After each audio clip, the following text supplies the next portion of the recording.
Dan saya nak ambil kesempatan di sini, walaupun saya pembangkang, saya suka bila saya tengok di Twitter kegiatan bagaimana Menteri Wilayah dia membantu gelandangan ketika COVID. Bagi ini satu contoh yang saya fikir baik, walaupun saya tak duduk di wilayah, tapi saya ambil contoh bagaimana impact daripada kerja-kerja yang dibuat, yang sebenarnya boleh dibuat.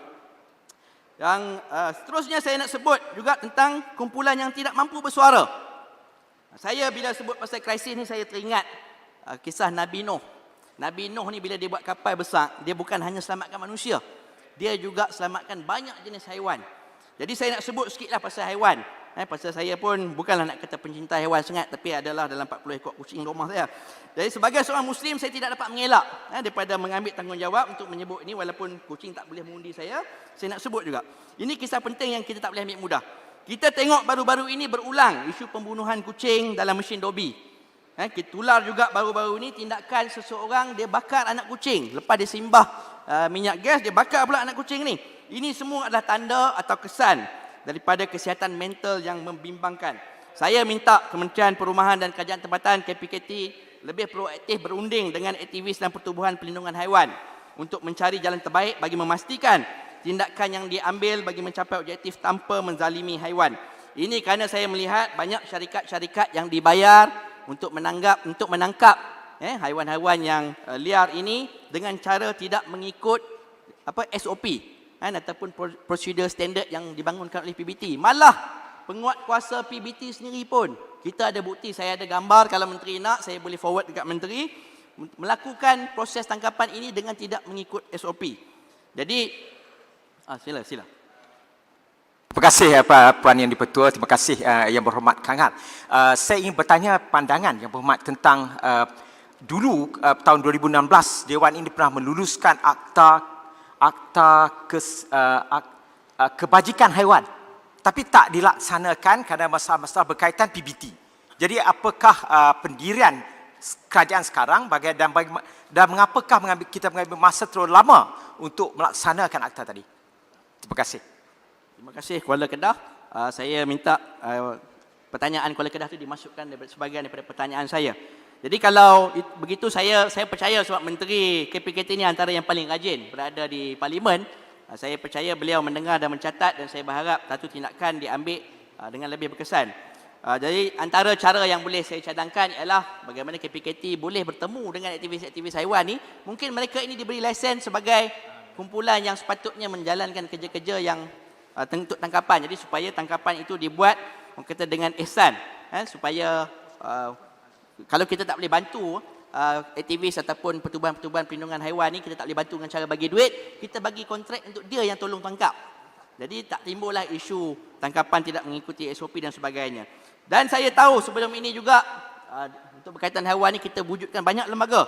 Lembaga saya, tapi lembaga ni saya tak pasti apa fungsi dia, sebab kita jarang dengar, tak pernah baca dekat berita. Misalnya lembaga kebajikan haiwan. Mereka ini kita tak pernah dengar, kita berharap mereka dapat berfungsi dengan lebih baik. Begitu juga dengan lembaga makanan haiwan. Kerana hari ini di pasaran banyak makanan-makanan haiwan yang memudaratkan. Kalau kita tengok terutamanya makanan-makanan haiwan yang berwarna-warni ini. Saya juga nak tanya, apakah fungsi Yayasan Kebajikan Haiwan Kebangsaan yang ditubuhkan? Dah berapa banyak yang menerima, dah berapa banyak mereka menerima bantuan, dan berapa banyak bantuan ini disalurkan untuk keperluan perlindungan haiwan. Jadi kalau mereka tidak berfungsi, jadi untuk apakah yayasan ini ditubuhkan dan untuk apakah lembaga-lembaga ini ditubuhkan? Sudah tentu lembaga-lembaga ini ada orang dia yang dapat gaji, yang dapat allowance dan sebagainya. Kita berharap mereka ini menjalankan fungsi mereka kerana inilah kata tanggungjawab yang telah diberikan oleh kerajaan kepada mereka. Jadi yang terakhir, mungkin kerana masa pun dah tak banyak, saya nak sebut jika haiwan pun Nabi AS selamatkan, Nabi Nuh AS selamatkan, apatah lagi manusia yang lemah. Antara kumpulan yang lemah yang menjadi pertikaian besar dalam isu di negara kita, dan mereka juga sebenarnya memerlukan pembelaan, ialah golongan pekerja asing dan juga pelarian. Saya sedar isu ini sangat sensitif, dan juga saya sangat terkejut apabila isu ini timbul semasa krisis COVID-19, wujud kecaman meluas yang dibiarkan, dilemparkan kepada kumpulan ini kerana kebetulan mereka ini mungkin bekerja di tapak pembinaan, jadi penularan banyak berlaku di kawasan mereka. Saya yakin aturan baru yang lebih telus dan adil perlu dibuat dengan melibatkan pihak kedutaan negara-negara dari mana pekerja-pekerja ini datang. Jangan kerana mereka ini membuat kerja-kerja yang sukar, kerja-kerja yang bahaya, kerja-kerja yang susah, kita mahu membiasakan layanan buruk kepada mereka. Anggaplah mereka sebagai tetamu, mereka juga antara penggerak ekonomi negara, walaupun gaji mereka tak banyak. Dan meskipun saya bersetuju dengan tindakan kerajaan untuk mengekang pendatang asing tanpa izin, berikutan pendedahan tangkapan baru-baru ini yang juga melibatkan ramai pegawai kerajaan, saya fikir kerajaan perlu menyantuni isu ini dengan penuh hemah dan juga peri kemanusiaan.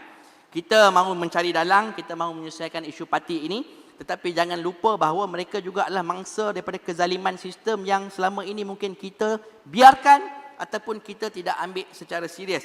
Jadi sudahlah mereka kena tipu dengan orang yang memperdagangkan mereka ataupun ejen mereka. Hari ini mereka terbiar di negara asing, kita nak tangkap, nak hukum mereka pula. Jadi saya berharap satu tindakan yang berperi kemanusiaan, berhemah akan menjadikan negara kita mendapat keberkatan daripada Allah SWT. Saya dengan ini menyokong titah Duli Yang Maha Mulia Tuan Sri Paduka Tuanku. Sekian, terima kasih.